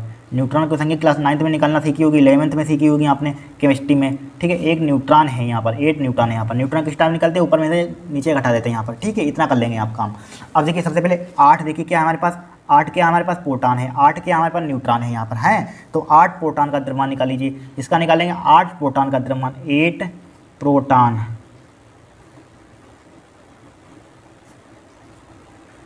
ठीक है, 8 प्रोटॉन यहाँ पर, ठीक है। दूसरा पे ले लेते हैं 8 प्रोटॉन का द्रव्यमान, 8 प्रोटॉन का द्रव्यमान, 8 प्रोटॉन का द्रव्यमान किस टाइप से निकालते हैं? 8 मल्टीप्लाई प्रोटॉन का द्रव्यमान इसमें दिया गया होगा कहीं, देखिए लिखा हुआ इलेक्ट्रॉन का द्रव्यमान दिया गया है, प्रोटॉन का द्रव्यमान का 1.07593 यहाँ पर, ठीक है। 1.07593 यहाँ पर प्रोटॉन का द्रव्यमान है, यहाँ पर है 1.00759 यहाँ पर, ठीक है। लिखिए तो यहाँ पर मल्टीप्लाई कर दीजिए, यहाँ पर 1.00759 यहाँ पर, ठीक है, 93 यहाँ पर है, ठीक। कीजिए गुणा इसकी क्या कीजिए? आप गुणा कीजिए यहाँ पर, बराबर। देखिए ध्यान से देखना, 8 तियाँ 24 के क्या हो जाएगा? 4, हासिल कितने लगे? ध्यान रखना, 8 तियाँ 24 के 4, हासिल लगे 2, 9 8 72 और 2 कितना होता है? 74 कितना हो जाएगा? 4 हो जाएगा। हासिल कितने लगे? अब की 7 हासिल लगे यहाँ पर, ठीक है। 8 पंचे 40 और 7 कितना होता है? 47 के साथ होता है यहाँ पर, 47 के साथ। अब कितने हासिल हमारे पास चल लगेंगे? 4, ठीक है। फिर 8 सत्ती 56, 56 और 4 कितना होता है 60, 60 का 0 हो जाएगा, हासिल कितने लगे 6, 8 की 0 में मल्टीप्लाई करेंगे क्या हो जाएगा 0 यानी 6, हासिल वाला 6, फिर 0 हो जाएगा, पॉइंट हो जाएगा, 8 इक्का 8 हो जाएगा यहाँ पर, ठीक है। एक इसका हम 8 प्रोटॉन का द्रव्यमान निकालिए, AMU लिख लीजिए यहाँ पर AMU, राइट। अब 8 न्यूट्रॉन का द्रव्यमान निकाल लीजिए, 8 न्यूट्रॉन का द्रव्यमान, न्यूट्रॉन का द्रव्यमान, 8 न्यूट्रॉन का द्रव्यमान, तो 8 मल्टीप्लाई न्यूट्रॉन का द्रव्यमान देखिए इसमें दिया गया होगा, यहाँ ये लिखा हुआ है 1 पॉइंट, ध्यान से 1.00, ठीक है 008982, देखिए 1.008982, 8982, राइट, इतना सही है यहाँ पर 8 न्यूट्रॉन का द्रव्यमान यहाँ पर लिख लिया। अब इसकी मल्टीप्लाई कर दीजिए यहाँ पर, ठीक है। देखिए 8 दूनी 16 का 6, 16 का 6, हासिल लगा 1, फिर देखिए 8 28 64 और 1 65 का 5 हो जाएगा, ठीक है 65 का 5, 65 5 है यहाँ पर, ठीक है 5 कितना है 5 है, ध्यान रखना 65 का 5, हासिल कितने लगे हमारे पास 6, हासिल लगे, हासिल यहाँ पर लिख लीजिए 6 जिससे कि बोले ना, ठीक है। 8 9 8 72, 72 और 6 कितना होता है 78, 78 के क्या हो जाएगा 8, हासिल कितने लगेंगे 7 लगेंगे, ठीक है। इसकी मल्टीप्लाई के हो गया 8 9 8 72, 72 2 72 6 कितना होता है 78, 72 6 कितना होता है 78, 78 का कितना हो गया 8, ठीक है। अब हासिल लेके कितने 7, ठीक है। 8 28 64, 64 और 7 कितना होता है 64 6 कितना होता है 70, 70 और 1 71, 71 का क्या हो जाएगा 1 हो जाएगा, हासिल कितने लगे हमारे पास 7, 8 की 0 में मल्टीप्लाई करेंगे 0 आएगा तो हासिल वाले कितने हो जाएगा यहाँ पर 7 हो जाएंगे यहाँ पर, ठीक है 7 हो जाएंगे, ठीक है। 8 0 0 0 8 इक्का 8 हो जाएगा, इतना आ गया हमारे पास, ठीक है इतना आ गया हमारे पास। गुणा चेक कर लीजिए, देखिए 8 28 8 दूनी 16 का 6, हासिल लगे 1, 8 28 64, इसकी मल्टीप्लाई 8 28 64, 65 का 5 हासिल लगे, 9 8 72, 72 6 78 का 8 हासिल लगे, 7 8 हासिल लगे 7 मतलब 7, ठीक है। फिर 8 28 64, 64 और 7 कितना होता है 64, 7 कितना होता है 71, 64 7 कितना होता है 71 तो होता है 71, ठीक है। 64 और 6 70, 1 71 सही है, हासिल कितने लेंगे 7, फिर 8 की 0 में मल्टीप्लाई करेंगे 0 आएगा, फिर 7 हासिल वाले 7 आ जाएंगे यहाँ पर, फिर 0 में मल्टीप्लाई 8 इक्का 8 हो जाएगा यहाँ पर, ठीक है AMU, ठीक है। यही तो ये दिक्कत होती है इसमें गुणा करने में, गुणा आराम से करना है यहाँ पर एग्जाम में, ठीक है इतना हो गया। फिर अब देखिए अब हमें निकालना है यहाँ पर क्या है, इसको लाइन खींचिए, यहाँ पर निकालना है यहाँ पर न्यूक्लियनों को, प्रति न्यूक्लियन में क्या होते हैं प्रोटॉन न्यूट्रॉन होता है, जोड़ दीजिए इसको, देखिए इसको जोड़ दीजिए, आप क्या कर दीजिए इसको जोड़ने पर लिखिए यहाँ पर, जोड़ने पर 8 8 कितना हो जाएगा 16 हो जाएगा यहाँ पर, 16 न्यूक्लियनों का द्रव्यमान हो जाएगा, न्यूक्लियनों का द्रव्यमान, न्यूक्लियनों का द्रव्यमान, न्यूक्लियनों का द्रव्यमान, इसको जोड़िए यहाँ पर, ठीक है। देखिए इसमें कितने होंगे 1 2 3 4 5 6, इसमें कितने हैं 1 2 3 4 5 6 6 यहाँ पर, देखिए 5 और 4 कितना होता है 9 होता है यहाँ पर, ठीक है 9 होता है, ठीक है। 7 और 5 कितना होता है, रुक जाइए यहाँ पर 6 भी 5 की जोड़े 6 भी, तो 1 2 3 4 5 6 7 इसमें डिजिट है यहाँ पर, कितने 1 2 3 4 5 6 7, इसमें कितने डिजिट हैं 1 2 3 4 5, रुक जाइए एक ये भी 4 छूट रहा था, 1 2 3 4 5 6 7 7 डिजिट बराबर हैं, इसको सीरियल से जोड़िए, रुक जाइए देखिए 4 4 और 6 10, 10 का क्या हो जाएगा 0, यहाँ पर आ नहीं पाएगा भाई, यहाँ पर लिख देंगे इसके नीचे लिख देंगे 6, देखिए 4 और 6 10 का 0, हासिल कितने लगे हमारे पास 1 लगा, 4 और 5 9 9 1 10 का कितना हो जाएगा 0, हासिल कितना लगा 1 लगा, फिर 7 और 8 8 7 15 15 16 का 6 हासिल लगा 1 यहाँ पर, फिर 0 0 और 1 कितना हो जाएगा 1 1 2 हो जाएगा, हासिल 1 भी नहीं लगा यहाँ पर, ठीक है। फिर देखिए 6 6 और 7 13 का 3, हासिल कितना लगा 1 लगा, ठीक है। फिर 0 और 0 1 हो जाएगा यहाँ पर, हासिल वाला 1, फिर पॉइंट लगा दिया 8 8 16 हो जाएगा, इतना आ गया हमारे पास, क्या आ गया इतना आ गया, फिर से जोड़कर दिखा देंगे बताइए आपको, इतना ही आएगा, ठीक है इतना आ गया AMU। अब देखिए इतना आ गया हमारे पास, कुछ नहीं क्या इसको हमने जोड़ दिया है यहाँ पर, इसको 8 8 16 हो जाएगा, जोड़ने पर जोड़ तो सकते हैं, आराम से जोड़ सकते हैं यहाँ पर, ठीक है। अब देखिए यहाँ पर निकालेंगे, सबसे पहले हम द्रव्यमान छत निकालेंगे, यहाँ पर द्रव्यमान छत किस टाइप से निकालते हैं, यहाँ पर न्यूक्लियनों का द्रव्यमान और क्या होता है नाभिक का द्रव्यमान होता है हमारे पास, न्यूक्लियनों का द्रव्यमान नाभिक का द्रव्यमान लिखिए यहाँ पर, ठीक है 16 न्यूक्लियनों का द्रव्यमान है, ठीक है। तो यहाँ पर लिखिए द्रव्यमान छति लिखिए, द्रव्यमान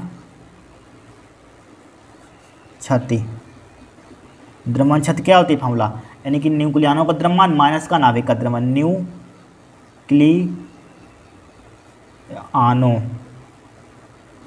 का द्रव्यमान माइनस का क्या होता है, नाभिक का द्रव्यमान। नाभिक का द्रव्यमान।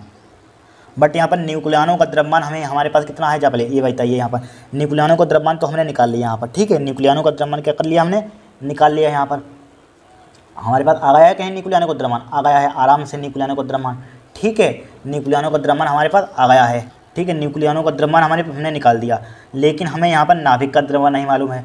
नाभिक का द्रव्यमान कहाँ से लाएंगे बताइए यहाँ पर। तो नाभिक का द्रव्यमान निकाल लीजिए। यहाँ पर देखिए नाभिक का द्रव्यमान किस टाइप से निकालते हैं, लिखिए नाभिक का द्रव्यमान। नाभिक का द्रव्यमान किस टाइप से निकालते हैं, नाभिक का द्रव्यमान लिखते हैं किस टाइप से, परमाणु का द्रव्यमान। क्या लिखते हैं, परमाणु का द्रव्यमान। परमाणु का द्रव्यमान माइनस का क्या होता है, माइनस का क्या होता है यहाँ पर, परमाणु का द्रव्यमान होता है। यहाँ पर होता है कहीं परमाणु का द्रव्यमान। फिर क्या लिख देंगे यहाँ पर हम, हमारे पास 8 यहाँ पर है, 8 इसका परमाणु संख्या कितनी है, 8। तो 8 क्या लिख देंगे, 8 क्या होगा, 8 इलेक्ट्रॉनों का द्रव्यमान। क्या लिख देंगे यहाँ पर, 8 इलेक्ट्रॉनों का द्रव्यमान लिख देंगे यहाँ पर, 8 इलेक्ट्रॉनों का द्रव्यमान। इलेक्ट्रॉन का द्रव्यमान लिख लेना आप सही से, इलेक्ट्रॉन का द्रव्यमान, ठीक है। 8 इलेक्ट्रॉन का द्रव्यमान। तो परमाणु का द्रव्यमान देखिए इसमें दिया गया होगा, देखिए परमाणु का द्रव्यमान 16.000, ठीक है। 16.000, 1 4 0 हैं, 2 2 4, माइनस का 8 इलेक्ट्रॉन का द्रव्यमान। 8 इलेक्ट्रॉन का द्रव्यमान बताइए किस टाइप से निकालेंगे यहाँ पर, 8 इलेक्ट्रॉन का द्रव्यमान, ठीक है। 8 इलेक्ट्रॉनों का द्रव्यमान। तो 8 इलेक्ट्रॉनों का द्रव्यमान, इलेक्ट्रॉन का द्रव्यमान ये दिया गया है यहाँ पर 0.00055, 0.00055 है यहाँ पर है। अब इसमें 8 की मल्टीप्लाई कर दीजिए। यहाँ पर क्या कर देंगे, इसमें हम 8 की मल्टीप्लाई कर देंगे। यहाँ पर कर दें मल्टीप्लाई कर दीजिए, यहाँ पर 8 की इसमें मल्टीप्लाई कर दीजिए। यहाँ पर 0.123 दिख रहा है, 1 2 3 5 5 मल्टीप्लाई क्या हो जाएगा, 8 हो जाएगा यहाँ पर, ठीक है। 16.40 2 3 4 माइनस का देखिए 8 पंचे 40 का 0 हो जाएगा, हासिल कितने लगे 4, 8 पंचे 40 4 44 हो जाएगा। यहाँ पर हो गया 44 हो गया। पॉइंट कितने हैं यहाँ पर, 1 2 3 0 बढ़ाई दीजिए, 1 2 3 0 बढ़ाई दीजिए। यहाँ पर पॉइंट कितने के बाद हो जाएगा, यहाँ पर देखिए कितने के बाद है, 1 2 3 4 5 के बाद पॉइंट लगा दीजिए, 1 2 3 4 5 यहाँ पर पॉइंट आ जाएगा यहाँ पर, ठीक है। पॉइंट यहाँ पर आ जाएगा, आ गया पॉइंट, तो आ गया हमारे पास 16.340 माइनस का 0 0 0, ठीक है। पॉइंट चाहे पॉइंट यहाँ पर लगा दीजिए, पॉइंट 0.044 यहाँ पर उसको हटा दीजिए यहाँ पर, ठीक है। उसको क्या कर दीजिए, हटा दीजिए, पॉइंट को हटा दीजिए। पॉइंट के आगे 0 का कोई काम ही नहीं होता यहाँ पर, ठीक है। अब देखिए इसको घटाइए यहाँ पर, इसको यहाँ पर घटा देते हैं। 16 पॉइंट लिखा है यहाँ पर, पॉइंट 1 2 3 4 0 लिखा, पॉइंट लगाया यहाँ पर, ठीक है। 4 0 0 3 0 यहाँ पर, 2 0 हैं, 4 है, 4 4 लिखा है यहाँ पर, ठीक है। अब घटाइए यहाँ पर, देखिए 10 में से 4 गया 6 बचेगा, यहाँ 9 9 में से 4 गया कितना बचेगा 5, यहाँ बचे 9, ठीक है। यहाँ बचे 9 पॉइंट, यहाँ बचे 5, यानी कि 15 पॉइंट ना इतना बचेगा यहाँ पर, क्या बचेगा यहाँ पर 15.9956 बचेगा यहाँ पर, ठीक है। ये क्या आ जाएगा हमारे पास, AMU में आ जाएगा यहाँ पर, आ गया हमारे पास AMU में, यानी कि किसका आ गया, नाभिक का द्रव्यमान चल रहा है, नाभिक का द्रव्यमान है, ध्यान रखना, लिख लेना चाहिए नाभिक का द्रव्यमान। नाभिक का द्रव्यमान लिख लिया, निकाल लिया नाभिक का द्रव्यमान। अब देखिए यहाँ पर तो द्रव्यमान छत लिखिए यहाँ पर, द्रव्यमान छत न्यूक्लियनों का द्रव्यमान ये निकाला हमने, कहाँ निकाला, ये निकाला 16.13266, चाहे 0 हटा ना लिखिए, 0 लिखा हुआ 0 हटा दीजिए। माइनस का क्या हो जाएगा यहाँ पर, माइनस का हो जाएगा, फिर क्या है हमारे पास नाभिक का द्रव्यमान, यहाँ कहाँ गया, फिर क्या होता है हमारे पास फार्मूले में नाभिक का द्रव्यमान होता है। द्रव्यमान छत निकाला, न्यूक्लियनों का द्रव्यमान माइनस का नाभिक का द्रव्यमान।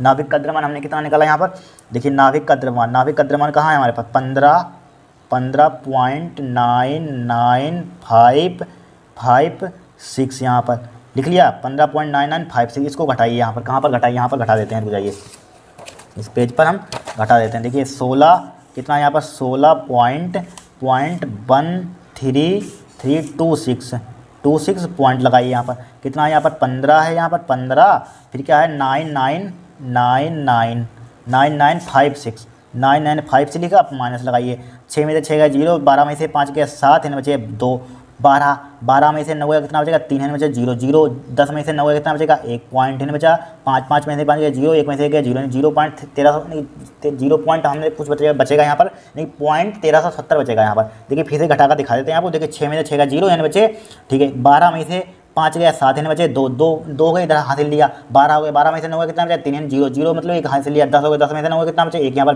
5 में से 5 गया 0, 1 में से 1 का 0, 0.1370 कितना बचा हमारे पास 0.1370 यहाँ पर 0.1370 आ गया हमारे पास। कितना गया हमारे पास 0.1370 AMU यानी कि द्रव्यमान क्षेत्र को डेल्टा एम से रिप्रेजेंट करते हैं। यहाँ पर डेल्टा एम से लिख लिया। अब हमें निकालने क्या है प्रति न्यूक्लियन, क्या निकालनी है इसकी प्रति न्यूक्लियन बंधन ऊर्जा ज्ञात कीजिए, ठीक है। प्रति न्यूक्लियन बंधन ऊर्जा ज्ञात कीजिए। यहाँ पर हमें दिया गया और क्या दिया है 1 AMU में कितना दिया 931 मेगा इलेक्ट्रॉन वोल्ट है यहाँ पर, ठीक है। 931 मेगा इलेक्ट्रॉन वोल्ट है यहाँ पर, ठीक है। अब देखिए क्या करेंगे यहाँ पर, अब सबसे पहले इसकी निकाल लीजिए। यहाँ पर क्या 0 पॉइंट आया, लिखिए यहाँ पर 0.1370 AMU के तुल्य बंधन ऊर्जा, इसको पर बढ़ा बंधन ऊर्जा क्या करेंगे यहाँ पर, 0.13269 है यहाँ पर। क्या है 0 पॉइंट क्या लिख रहे हैं यहाँ पर, देखिए बराबर 0.1370 मल्टीप्लाई इसको 931 से मल्टीप्लाई कर दीजिए। यहाँ पर 931 क्या कर देंगे यहाँ पर 931 से इसमें मल्टीप्लाई कर दीजिए। यहाँ पर 931 से मल्टीप्लाई कर दीजिए। यहाँ पर 931 से मल्टीप्लाई कर देंगे, किस में आ जाएगी हमारे पास, इसमें 931 से मल्टीप्लाई करेंगे, किस में आ जाएगी मेगा इलेक्ट्रॉन वोल्ट में कन्वर्ट हो जाएगी ऊर्जा हमारे पास, ठीक। किस में कन्वर्ट हो जाएगी यहाँ पर मेगा इलेक्ट्रॉन में कन्वर्ट हो जाएगी। तो आप लिखेंगे यहाँ पर क्या लिखेंगे यहाँ पर लिखेंगे यहाँ पर प्रति न्यूक्लियन की बंधन ऊर्जा, क्या लिखेंगे प्रति न्यूक्लियन की बंधन ऊर्जा, प्रति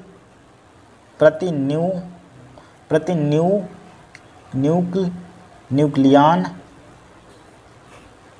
की बंधन ऊर्जा, प्रति न्यूक्लियन की बंधन ऊर्जा किस टाइप निकालते हैं यहाँ पर, ठीक है। इसको लिखेंगे 0 पॉइंट जो मान आएगा इसकी गुणा करेंगे यहाँ पर, जो भी आया 0.1370 मल्टीप्लाई 931 मेगा इलेक्ट्रॉन वोल्ट में आएगा यहाँ पर, ठीक है। डिवाइडेड बाई 16 से यहाँ पर क्या है, यहाँ पर 16 से भाग कर देंगे यहाँ पर, क्योंकि 16 के लिए निकाली थी, जोड़ने पर 16 न्यूक्लियन का द्रव्यमान था, हमें निकालनी है प्रति, मतलब एक की निकालनी है, प्रति की लिखा हो प्रति एक की, तो एक की किस टाइप से निकालेंगे 16 से भाग कर देंगे यहाँ पर, 16 से भाग कर देंगे, जो भी आपका आंसर आएगा यहाँ पर सिंप्लीफाई करके भाई आपका क्या हो जाएगा आंसर हो जाएगा मेगा इलेक्ट्रॉन वोल्ट में आ जाएगा आंसर। इस टाइप से 3 नंबर मिलते हैं यहाँ पर। बहुत ट्रिकी क्वेश्चन थोड़ा सा नहीं होता लेकिन कैलकुलेशन ज़्यादा होती है इसमें, ठीक है। कुछ है नहीं इस क्वेश्चन में यहाँ पर। अब नेक्स्ट देखेंगे यहाँ पर, ठीक है, नेक्स्ट देखेंगे यहाँ पर। अब फिर देखिएगा, लेकिन 2 समांतर धारावाही चालकों के बीच लगने वाले बल की प्रकृति ज्ञात कीजिए जब चालकों में धारा समान हो, ठीक है। समान है, चालकों में धारा की दिशा विपरीत है। यहाँ पर देखिए, यहाँ पर चालकों में धारा की दिशा समान है। देखिए जब 2 समांतर धारावाही चालकों में प्रवाहित धारा की दिशा समान होने पर क्या होती है, उनके बीच लगने वाला बल आकर्षण प्रकृति का होता है। देखिए जब तार होगा यहाँ पर क्या होगी, हमारे पास इस टाइप से तार होगा, यहाँ पर तार होगा, जब उसमें धारा समान होगी तो हमारे पास क्या होगा यहाँ पर, ठीक है, उसकी प्रकृति क्या होगी आकर्षण होगी यहाँ पर, ठीक है, आकर्षण प्रकृति का होता है यहाँ पर। फिर देखिए यहाँ पर जब चालक में धारा की दिशा विपरीत हो, जब चालक में धारा की दिशा क्या हो विपरीत हो, जब 2 समांतर धारावाही चालकों में यहाँ पर जब चालक होंगे, यहाँ पर चालक मतलब इसमें इस टाइप से समान होगी, जब 2 चालक होंगे यहाँ पर समान तो विपरीत हो जाती है। देखिए जब चालकों में धारा की दिशा विपरीत हो तो क्या हो जाता है, प्रतिकर्षण हो जाता है। जब 2 समांतर धारावाही चालकों में प्रवाहित धारा की दिशा विपरीत होने पर बल क्या होगा, प्रतिकर्षण प्रकृति का होता है यहाँ पर, ठीक है। जब 2 समांतर धारावाही चालकों में प्रवाहित धारा की दिशा विपरीत होने पर, चालक है हमारे पास, जब विपरीत हो, एक ऊपर जा रही है, इसको काटिए, एक ऊपर जा रही है, एक नीचे जा रही है, तो हमारे पास क्या होगा, डायरेक्शन क्या होगी यहाँ पर, ठीक है, दिशा क्या होगी, प्रतिकर्षण प्रकृति का होता है। क्या होता है, प्रतिकर्षण प्रकृति का होता है यहाँ पर, ठीक।